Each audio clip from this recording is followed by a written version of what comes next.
بہنوں سے گزارش ہے کہ باادب ہو کے بیٹھے اور دنیا داری کی باتوں سے پرہیز کرے اور اپنے پیشانی کے بالوں کو ڈھانپ کے رکھے۔ اور قرآن میں اللہ پاک فرماتے ہیں کہ جب قرآن پڑھا جائے تو غور سے سنو تاکہ تم پر رحم کیا جائے۔ حافظہ مریم عارف سورہ حج کی تلاوت کریں گی اور سبحان اللہ کی صدائیں بلند ہونی چاہیے۔ اعوذ باللہ من الشیطان الرجیم، بسم اللہ الرحمن الرحیم، وَإِذْ بَوَّأْنَا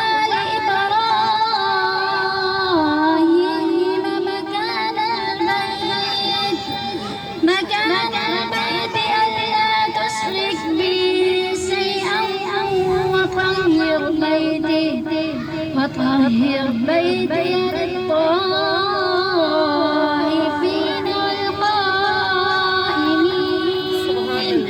والقائمين والركع السجود،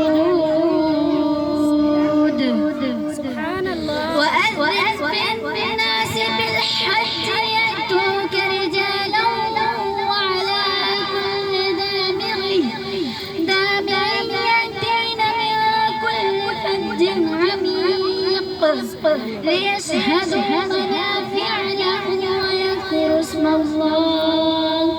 ويذكروا اسم الله في أيام معلومات على ما رزقهم من بهيمة الأنعام، فكلوا منها وأطعموا البائس الفقير، ثم ليقضوا تفثهم وليوفوا نذورهم وليطوفوا بالبيت العتيق، ومن يعظم حرمات الله فهو خير له عند ربه، وأحلت لكم الأنعام إلا ما يتلى عليكم فاجتنبوا الرجس من الأوثان واجتنبوا قول الزور۔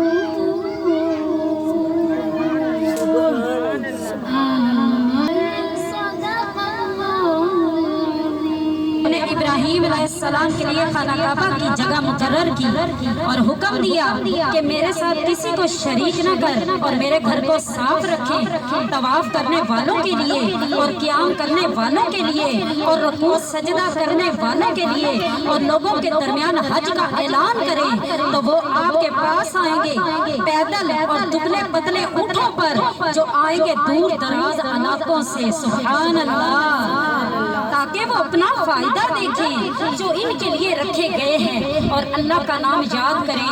قربانی کے مقرر دنوں میں ان جانوروں پر جو اللہ نے انہیں عطا فرمائے ہیں تو ان میں سے خود بھی کھائیں اور تنگ دست اور محتاج کو بھی کھلائیں، پھر چاہے اپنا میل کچیل دور کر دیں اور اپنی نظریں پوری کریں اور قدیم گھر یعنی بیت اللہ کا طواف کریں، یہ ہمارا حکم ہے۔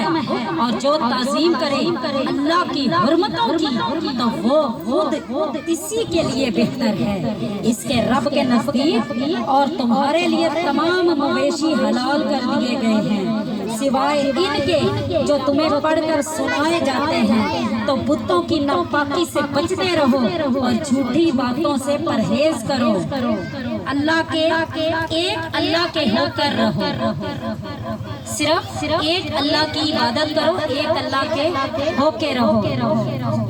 اللہ تعالیٰ نے قرآن پاک میں ایک اور سورت ہے جو چھوٹی سی ہے جس کو سورہ کوثر کہتے ہیں۔ یقین کریں قرآن کی سب سے چھوٹی یہ سورت ہے لیکن اس کی پاور بہت زیادہ ہے، جس میں اللہ تعالیٰ یہ فرماتے ہیں اے محبوب ہم نے آپ کو کوثر عطا کی، آپ اپنے رب کے لیے نماز پڑھیں اور قربانی کریں۔ نماز کا حکم پہلے آیا ہے، قربانی کا حکم بعد میں آیا ہے۔ بے شک آپ کا دشمن ہی بے نام و نشان رہے گا۔ جب کافروں نے کہنا شروع کر دیا نا اے محمد جس رب کی عبادت کرتے ہو وہ تجھے بیٹا کیوں نہیں دیتا؟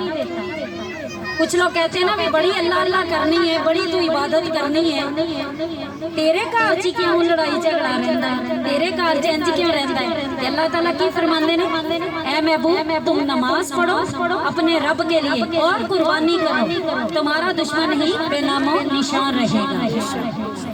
تو جب کافروں نے تانے دیے نا کہ وہ رب جس کی عبادت کرتی ہے وہ تجھے بیٹا کیوں نہیں دیتا، تو پھر اللہ تعالیٰ نے کہا اِنَّا أَعْطَيْنَاكَ الْكَوْثَرَ، اے محبوب ہم نے تو آپ کو کثیر عطا فرمائی ہے۔ اے محبوب میں نے تجھے بیٹے دیے تو زمانے کے بیٹوں سے اعلیٰ دیے، میں نے تجھے بیٹیاں دی تو زمانے کی بیٹیوں سے اعلیٰ دی، میں نے تجھے بیویاں عطا کی تو زمانے کی بیویوں سے اعلیٰ عطا کی، میں نے تجھے نواسیاں عطا کی تو زمانے کی نواسیوں سے اعلیٰ عطا کی، میں نے تجھے نواسے عطا کیے تو زمانے کے نواسوں سے اعلیٰ عطا کیے۔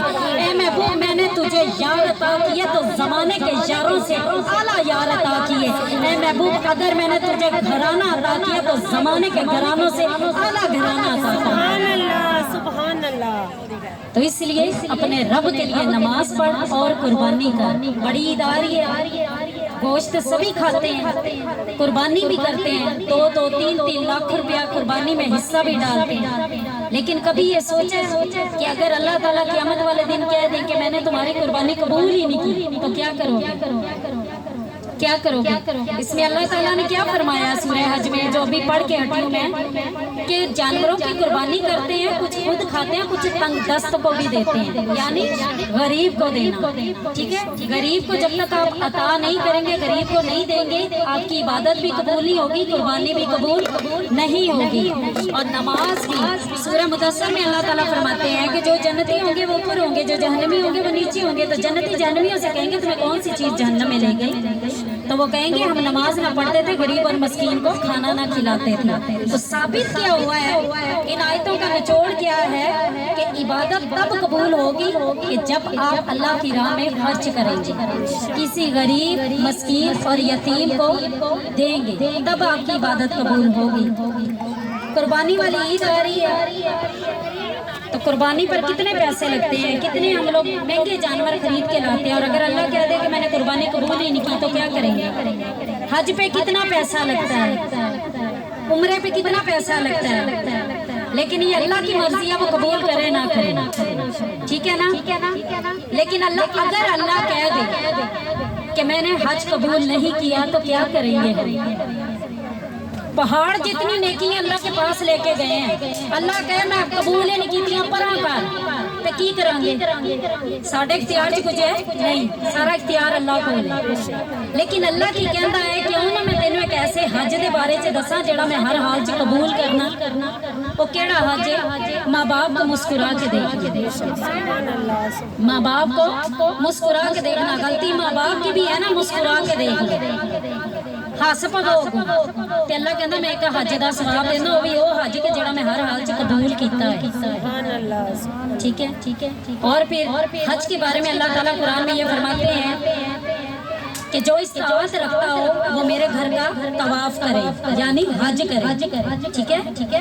وہ حج کرے جو استطاعت رکھتا ہو، اور جو اس گھر کا طواف کر کے آگے آنا وہ اللہ کی پناہ میں آ گیا، وہ اللہ کی پناہ میں ہو گیا۔ وہ انسان ایسے ہوتا ہے جیسے آج ماں کے پیٹ سے پیدا ہو گیا۔